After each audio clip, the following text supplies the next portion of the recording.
Assalamualaikum warahmatullahi wabarakatuh. Saya Destiani Sapitri akan menjelaskan tentang hadis dan hubungannya dengan Al-Quran. Di poin yang pertama, ada perbedaan hadis nabawi, kursi, dan Al-Quran. Untuk Al-Quran, perbedaannya dengan hadis-hadis adalah Al-Quran adalah kalam Allah yang diturunkan kepada Nabi Muhammad SAW yang membacanya dianggap ibadah.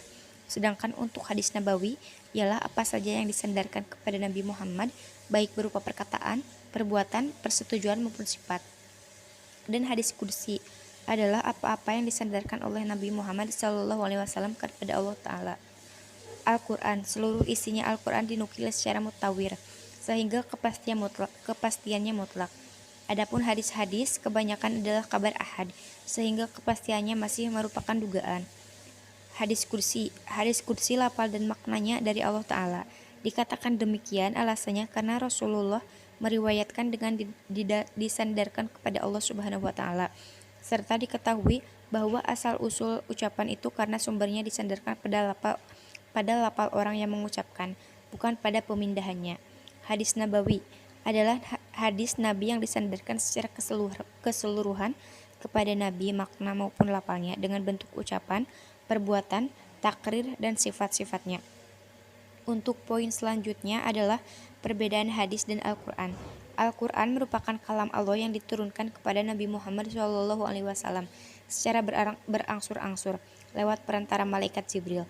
Sedangkan hadis merupakan segala perbuatan, perkataan, maupun persetujuan dari Nabi Muhammad SAW. Al-Quran memiliki bahasa dan makna yang berasal dari Allah Subhanahu wa Ta'ala, sedangkan hadis memiliki bahasa dan makna yang berasal dari Rasulullah. Perbedaan selanjutnya adalah Al-Quran dalam periwayatannya tidak hanya disampaikan dengan maknanya saja, namun hadis dalam periwayatannya dapat disampaikan hanya dengan maknanya saja. Al-Quran merupakan sebuah mukjizat, sedangkan hadis bukanlah sebuah mukjizat. Isi Al-Quran wajib dibacakan ketika sholat, sedangkan hadis tidak diperbolehkan. Untuk poin yang ketiga yaitu kewahyuan hadis dan Al-Quran. Para ulama umumnya berpijak pada hadis-hadis Rasulullah SAW yang secara tekstual cenderung mengabaikan aspek kesejarahan dan rasionalitas. Selain disebut wahyu, dalam proses transfer informasi dikenal istilah lain yang menurut para ulama dinamakan ilham. Ilham dimaksud sebagai upaya menuangkan suatu pengetahuan atau informasi ke dalam jiwa dan meminta supaya dikerjakan oleh pihak yang menerimanya. Menurut T.M. Hasbi Ash-Shidqi, wahyu yang juga disebut dengan ilham dapat diperoleh siapa saja dan tanpa disyariatkan kepada orang lain.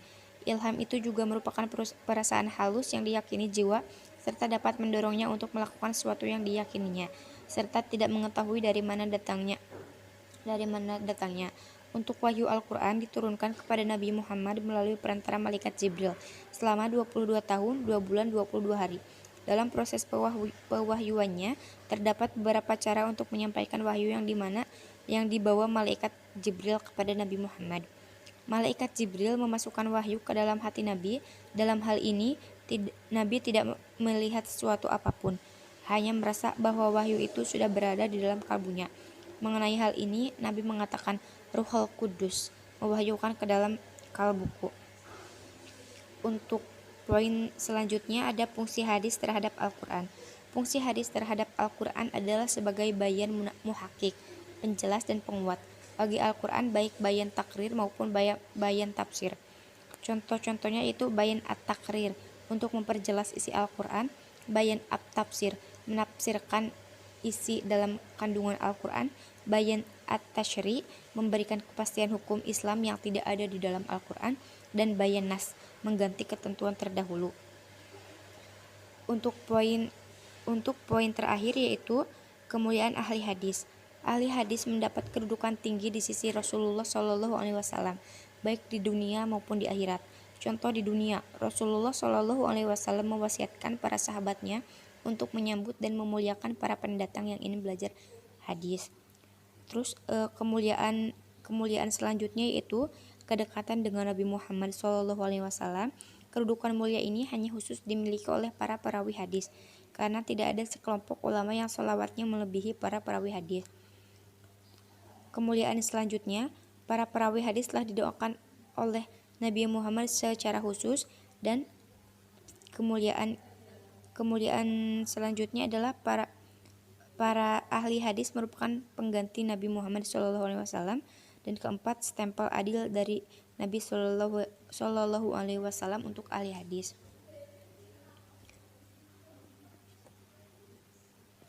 Sekian penjelasan tentang materi hadis dan hubungan dengan Al-Quran. Wabillahi taufiq wal hidayah. Wassalamualaikum warahmatullahi wabarakatuh.